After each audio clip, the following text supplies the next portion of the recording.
வணக்கம் மக்களே, இன்றைக்கி எதை பற்றி பார்க்க போகிறோம் அப்படின்னு பார்த்தீங்கன்னாலே தெரியும். ஸ்வீட் ரெசிபி தாங்க. தீபாவளி வந்தாச்சு, எல்லாரும் பலகாரம் செய்ய ஆரம்பிச்சிடுவீங்க. அவங்களுக்கு உண்டான இந்த ஸ்வீட் ரெசிபி தான் இது. அது மட்டும் இல்லைங்க, இது தீபாவளிக்குன்னு இல்லைங்க, எப்போ வேணாலும் இந்த ஸ்வீட்டை செஞ்சு வச்சுக்கிட்டிங்கன்னா அவ்வளோ நல்லது. இந்த மாதிரி செஞ்சு நம்ம சேல் கூட பண்ணலாங்க. நான் சேலும் பண்ணியிருக்கேன். சூப்பராக இருக்கும். ஹீமோக்ளோபின் இன்க்ரீஸ் ஆகாதவங்களுக்கு கூட இந்த ஸ்வீட் சாப்பிடும்போது பார்த்திங்கன்னா நல்லா இன்க்ரீஸ் ஆகும். குழந்தைங்களுக்கு ஸ்நாக்ஸ்க்கு பதில் இதை ஒரு பீஸை கொடுத்து விட்டிங்கனாலே போதும். இது 2 வித்தியாசமான முறைகளில் செய்யலாம். அது எப்படின்ட்டு தான் பார்க்க போகிறோம். இந்த தீபாவளிக்கு கண்டிப்பாக இந்த ஸ்வீட்டை செஞ்சு அசத்துங்க. வாங்க, என்னென்னலாம் தேவைப்படுது, எப்படியெல்லாம் செய்யலாம் அப்படின்றதையும் பார்த்துடலாம். பம்கின் சீட், சன்ஃப்ளவர் சீட், அப்புறம் பார்த்திங்கன்னா திராட்சை 2 விதமாகவும் எடுத்துக்கிறேங்க. பிளாக்கும் எடுத்திருக்கேன், க்ரீனும் எடுத்திருக்கேன். அப்புறம் பார்த்திங்கன்னா மெலான் சீட், வால்நட், பாதாம், முந்திரி, இது எல்லாம் சேர்த்துக்குங்க. அப்புறம் ஃப்ளாக் சீடும் எள்ளுமும் சேர்த்துக்கணும். இது எல்லாமே நான் சாம்பிளுக்காக உங்களுக்கு கொஞ்சமாக காமிச்சிருக்கேன். பட் ஒரு பெரிய கப் அளவுக்கு ஆட் பண்ணிக்கிங்க. நான் ஆட் பண்ணும்போது பார்த்திங்கன்னா நிறைய ஒரு பெரிய கப் அளவுக்கு ஆட் பண்ணியிருக்கேன். நான் 1 கிலோ அளவுக்கு டேட்ஸ் போட்டு செஞ்சுருக்கேன், 1.5 கிலோ போட்டு செஞ்சுருக்கேன். இப்போ நான் உங்களுக்கு சாம்பிளுக்காக ஒரு பேக்கெட் போட்டு செஞ்சு காமிக்கிறேங்க. இன்னும் கொஞ்சம் முந்திரி எல்லாம் ஆட் பண்ணிக்கிங்க, பாதாம் முந்திரி எல்லாம் ஆட் பண்ணிக்கிங்க. நான் ஆல்ரெடி ஃப்ரை பண்ண வச்சுருக்க ஐட்டமே நிறைய இருக்குது, அதனால் உங்களுக்கு காமிக்கிறதுக்காக கொஞ்சம் கொஞ்சமாக போட்டு ஆட் பண்ணி காமிக்கிறேன். நான் நிறைய டைம் இதை செஞ்சுருக்கேங்க. 2 விதமாக இதை செய்யலாம், அதையெல்லாம் சொல்கிறேன். இப்போ பாதாம் முந்திரி எல்லாம் ஆட் பண்ணிவிட்டேன், வால்நட்டை ஆட் பண்ணிவிட்டேன், அப்புறம் மெலான் சீட், அப்புறம் சன்ஃப்ளவர் சீட், பம்கின் சீட், இது எல்லாமே ஆட் பண்ணிக்கிங்க. இந்த பம்கின் சீட் இதெல்லாம் போட்டு ஃப்ரை பண்ணிக்கலாம். ஃபஸ்ட்டு பார்த்திங்கன்னா அந்த சீடெல்லாம் கொஞ்சம் சின்னதாக இருக்கிறத கடைசியாக போட்டு ஃப்ரை பண்ணிக்கோங்க. அப்படி இல்லைன்னா பாதாம் முந்திரி எல்லாம் ஆட் பண்ணி வறுத்துட்ட பிறகு அதுக்கப்புறமா தனியாக அந்த பம்கின் சீடெலாம் ஆட் பண்ணிக்கோங்க. எனக்கு ப்ராக்டிஸ் ஆகிடுச்சுன்றதுனால இப்படியே ஆட் பண்ணிக்கிறேன். இது எல்லாமே எடுத்துகிட்ட பிறகு ஃப்ளாக் சீடும் அப்புறம் பார்த்திங்கன்னா இந்த எள்ளையும் சேர்த்து ஆட் பண்ணி வறுத்துக்குங்க. நான் ஓகே இதிலே போட்டுடலான்னு போட்டிருக்கேன். பட் நீங்கள் தனித்தனியாக வறுத்து எடுத்துக்குங்க.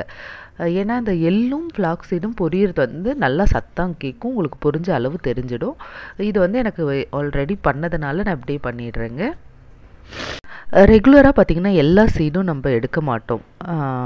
இப்போ திராட்சை ஆட் பண்ணிக்கிறேன். திராட்சையும் நீங்கள் தனியாக வறுத்து எடுத்துக்கோங்க. பிளாக்கும் சேர்த்து 2 திராட்சையும் ஈக்குவலாக போட்டு அதையும் லைட்டாக ஃப்ரை பண்ணி எடுத்துக்கோங்க. இந்த மாதிரி ஃப்ரை பண்ணி நல்லா எடுக்கும் போது பார்த்திங்கன்னா சீக்கிரம் ஸ்பாயில் ஆகாதுங்க, அதுக்கு தான். இப்போ பார்த்திங்கன்னா கசகசா ஆட் பண்ணிக்கிறேன். ஒரு 2 ஸ்பூன் அளவுக்கு கசகசா ஆட் பண்ணி அதையும் ஃப்ரை பண்ணி எடுத்துக்கோங்க. இப்போ பாருங்களேன், தேவைப்பட்டால் 1 ஸ்பூன் நெய் போட்டுக்குங்க. இது நான் குழந்தைங்களுக்காக செஞ்சதுனால போட்டிருக்கேன். பட் அவசியப்படாது உங்களுக்கு. இது 2 விதமாக செஞ்சேன்னு சொல்லியிருந்தேன் இல்லைங்களா, ஒரு விதம் இந்த மாதிரி செஞ்சேங்க. லைட்டாக இந்த மாதிரி போட்டு ஃப்ரை பண்ணி எடுத்துட்டு அதுக்கப்புறமா நம்ம மிக்ஸி ஜாரில் போட போகிறோம். ஃபஸ்ட் டைம் என்ன பண்ணிட்டேன் அப்படின்னு பார்த்தீங்கன்னா, அப்படியே நான் கட் பண்ணாதையே மிக்ஸி ஜாரில் போட்டுட்டேங்க. அந்த மாதிரி பண்ணாதீங்க. இது பண்ணதையும் நான் சொல்லிடுறேன். இப்போ முழுசாக தோல் அதாவது கொட்டையை எடுத்துட்டு நான் டேட்ஸ் ஆட் பண்ணியிருக்கேன். இதை தாங்க நான் மிக்சியில் போட்டேன். இது எனக்கு கொஞ்சம் மிக்ஸி போயிடுச்சு, காயில் போக ஆரம்பிச்சிடுச்சு. ஏன்னா இது ஃபுல்லாக பெருசு பெருசாக இருக்கவே போயிடுச்சு. நீங்கள் கட் பண்ணி போட்டுக்குங்க. கட் பண்ணி போடும்போது பார்த்திங்கன்னா இந்த மாதிரி நெக்ஸ்ட் டைம் செய்ய பாருங்கள். நான் எவ்வளோ வறுத்து எடுத்து வச்சுருக்கேன். ஃப்ளாக் சீடு எல்லாமே போட்டிருக்கேன். வறுத்து எடுத்துட்ட பிறகு நான் இதை மிக்சியில் ஆட் பண்ணியிருக்கேன். அப்புறம் இந்த மாதிரி எடுத்து நம்ம அந்த இரும்பு வாணலில் செய்யுங்க. அதுதாங்க ரொம்ப நல்லது. குழந்தைங்களுக்கு ஹீமோக்ளோபின் லெவல், ரத்த ஓட்டம் நல்லா இன்க்ரீஸ் ஆகும். கண்டிப்பாக ட்ரை பண்ணி பாருங்கள். ஏதோ ஒரு ஸ்நாக்ஸ் கொடுக்கறத விட இந்த மாதிரி ஸ்நாக்ஸை கொடுங்க.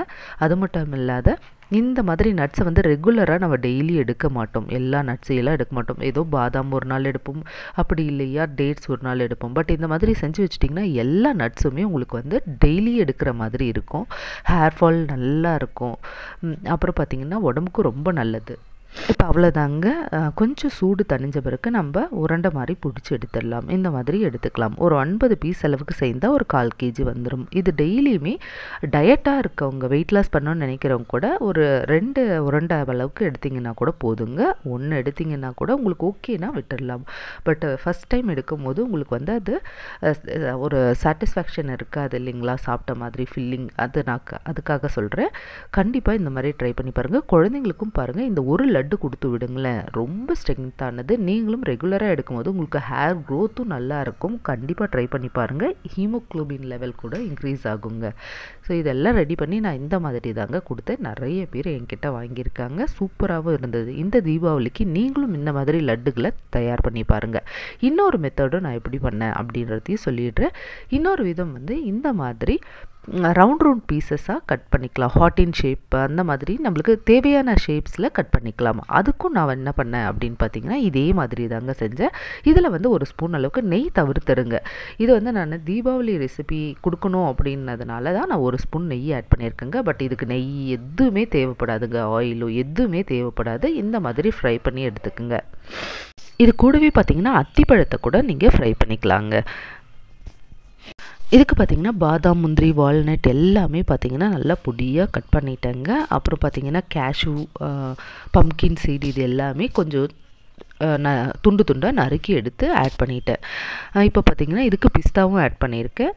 ஸோ எல்லா ட்ரை நட்ஸுமே நீங்கள் ஆட் பண்ணிக்கலாம். ஸோ இந்த மாதிரி ஃப்ரை பண்ணி எடுத்துக்கோங்க. அடுத்தது பார்த்திங்கன்னா திராட்சை ஆட் பண்ணிக்கிறேன். கருப்பு திராட்சையை ஆட் பண்ணிக்கோங்க. மறுபடியும் சொல்கிறேங்க, இதுக்கு ஆயிலோ நெய்யோ தேவையே படாது. நீங்கள் அப்படியே செய்யலாம். இது வந்து நான் குழந்தைங்களுக்காக எனக்கு வீட்டுக்கு தேவையாக செஞ்சேன், அதுக்காக ஆட் பண்ணேன். இப்போ பார்த்திங்கன்னா கசகசாவும் கூடவே எள்ளும் ஆட் பண்ணியிருக்கேன். இப்போ நம்ம டேட்ஸை வந்து நல்லா அரைச்சி எடுத்துகிட்டேன். இதில் வந்து அத்திப்பழமும் ஒரு 3 நாள் போட்டு ஃப்ரை பண்ணி ஆட் பண்ணியிருக்கேங்க.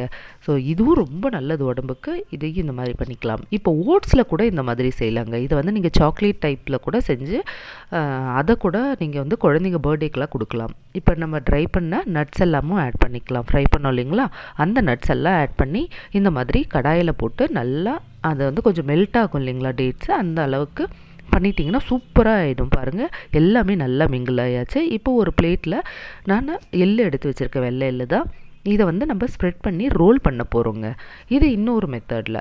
இதில் வந்து நீங்கள் அந்த சில்வர் கலர் பேப்பர்ஸ் வந்து ஸ்வீட்ஸ்க்கு போடுவோம் இல்லைங்களா, அந்த மாதிரி கூட நீங்கள் இது மேலே வந்து ரோல் பண்ணிக்கலாம். இப்போ பார்த்திங்கன்னா நான் ரெடி பண்ணிட்டேன். இதை வந்து நம்ம ரவுண்ட் பீசஸாக கட் பண்ண போகிறோம். இதுவே ஹார்டின் பீசஸ் மாதிரி வேணும் அப்படின்னீங்கன்னா மேலே ஒரு ஸ்டிக்கை வச்சு ஒரு ப்ரெஸ் பண்ணிங்கன்னா கொஞ்சமாக ப்ரெஸ் ஆகும். அதுக்கப்புறம் ஷேப் கொஞ்சம் மாற ஆரம்பிச்சிடுங்க. அதுக்கேற்ற மாதிரி நம்ம கட் பண்ணிக்கலாம். உங்களுக்கு எந்த ஷேப் வேணுமோ அந்த மாதிரி கட் பண்ணிக்கலாம். ஃபஸ்ட்டு வந்து லட்டு மாதிரி பண்ணோம் இல்லைங்களா, இந்த மாதிரியும் பண்ணலாம். இப்போ இந்த கார்னரை எடுத்துகிட்டு நீங்கள் மற்றதெல்லாம் ரவுண்ட் பண்ணிக்கலாம். எள்ளு கூடவே பார்த்திங்கன்னா கொஞ்சம் கசகசாவும் ஸ்ப்ரெட் பண்ணி அதையும் ரோல் பண்ணிட்டீங்கன்னா மேலே பார்த்திங்கன்னா இன்னும் நல்லா ஃபில்லிங்காக தெரியுங்க. பாருங்கள், எல்லா நட்ஸும் நல்லா மிங்கிள் ஆகிடுச்சு. இந்த மாதிரி நம்ம எல்லாமே கட் பண்ணி வச்சுட்டோன்னா இதுவும் ஒரு விதமான ஸ்வீட் தாங்க. அது லட்டு மாதிரி இருக்கும். இது வந்து நம்ம வந்து சர்க்கிளில் இருக்க மாதிரியோ இல்லை ஹார்டின் மாதிரியோ எப்படி வேணாலும் நம்ம கட் பண்ணிக்கலாம். சூப்பரான ட்ரை ஃப்ரூட்ஸ் லட்டு தயாராகியாச்சு. பாருங்கள், நட்ஸும் சேர்ந்து ஃபுல் லட்டு.